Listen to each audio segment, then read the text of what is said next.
大家好，新元稳定币 XSGD 9月30日登陆 Coinbase。要知道 Coinbase 是全球最大的合规加密货币交易所之一。为什么这件事值得我们格外关注？因为这不仅仅是一个交易所的上新消息，而是新加坡在国际数字金融舞台上的一次重大突破。更重要的是，它让我们看到了一个全新的问题：新元在稳定币赛道上能不能跑在港元前面，甚至保持长期领先？新元稳定币 XSGD 的先发动作，就像在金融科技的赛道上先一步冲出起跑线。那港元呢？香港同样有庞大的金融体量和国际化地位，一旦港元稳定币落地，也可能对新元形成强大反超。今天我们就从先发优势和追赶潜力两个角度来深度解读，看一看新元和港元在这场数字货币竞赛中，到底谁更具竞争力。我们先来说新元。为什么说它已经占了头筹？第一点，新元率先完成了国际化 ，XSGD 成功上线 Coinbase。这不仅意味着它可以和全球投资者直接见面，更重要的是，它把新元直接送进了全球的区块链金融生态。无论是 DeFi 应用跨境支付，还是链上资产管理，用户都可以直接使用 XSGD。这让新元第一次真正具备了国际数字货币的身份。第二点，新加坡的监管框架非常成熟。早在几年前，金管局 MAS 就通过 Payment Services Act 为包括稳定币在内的数字支付工具设定了清晰的规则。发行方必须持有1:1的储备资产，还要接受独立审计保障兑付安全。这样一来，市场对 XSGD 的信任度非常高。它不是空气币，而是真正有监管有保障的稳定币。第三点，先发优势形成了网络效应。很多企业开发者和 DeFi 协议已经开始对接 XSGD， 利用它作为支付手段或结算工具。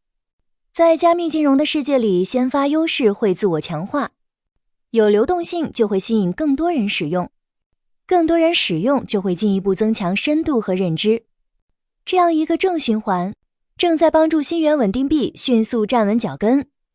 可以说，新加坡不仅把新元带上了全球舞台，而且让它率先跑了起来。再来看看港元，香港并不是没有动作，只是目前还在起步阶段。香港金管局在2025年刚刚通过了稳定币监管法案，预计最快要到2026年初第一批合规牌照才会发放。这意味着港元稳定币目前还没有真正进入市场，更谈不上形成规模化应用生态。当然不能小看港元的潜力，它是全球第3大外汇交易货币，仅次于美元和欧元。它在国际贸易结算，尤其是离岸人民币业务中扮演着关键角色。如果未来有一个合规的港元稳定币出现，它的规模潜力会非常大。再加上香港本身是国际金融中心，汇聚了大型银行、跨国企业和交易平台，这些都是未来港元稳定币快速做大的基础。不过，港元稳定币面临的挑战也很现实，它需要证明赎回机制的稳定性、储备的安全性以及市场的信任度，这些都需要时间去建立。此外，香港在这方面更强调合规优先，早期创新可能会受到一定的约束。这就意味着，即使港元有潜力，它的国际化速度暂时还追不上新元的脚步。那么到底谁更有竞争力呢？我们可以从几个维度对比。上线时间 XSGD 9月30日登陆 Coinbase， 全球用户都能直接使用。而港元稳定币最快要到2026年才会真正进入市场。监管成熟度，新加坡已经运行多年，市场信任度高。香港虽然刚建立框架，但细则还在落地。流动性和生态 XSGD 已经对接交易所和 DeFi 协议，生态初具规模。港元还在等待生态启动。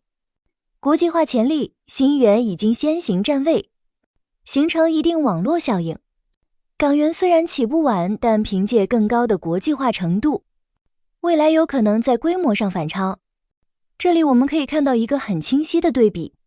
新元的优势在于速度，先一步上线，先一步获得流动性和认知。港元的优势在于体量，一旦启动，凭借更庞大的国际化基础，未来的增长空间更大。所以这其实是一场速度与规模的拉锯战。综合来看，短期内新元稳定币明显领先。XSGD 已经有了流动性，有了合规背书，也有了全球认知。对于企业和开发者来说，现在要选一个亚洲稳定币来对接，肯定更愿意优先采用 XSGD。但从中期和长期来看，港元仍有不容忽视的潜力。如果香港能够利用国际金融中心的优势，把稳定币和跨境支付、EHKD 甚至离岸人民币业务结合起来，它完全有可能在未来3到5年内追上甚至反超新元。所以问题的关键在于，谁能提供更多真实的应用场景？谁能在贸易结算、跨境支付链上金融服务中获得更多用户和资金流入？短期看新元领先，中长期看港元的规模和国际化程度可能会成为决定胜负的关键。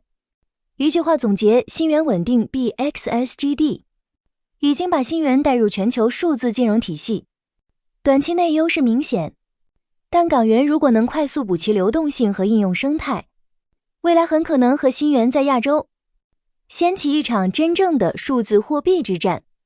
好了，今天的视频就到这里。你认为新加坡的稳定币 XSGD 会一路领先吗？还是港元稳定币后来居上？欢迎在评论区和大家讨论你的看法。我们希望听到更多精彩观点。如果你喜欢这条视频，请为我们点赞、转发、分享给你的家人和朋友。订阅我们的频道，打开小铃铛，感谢观看。我们下期视频再见。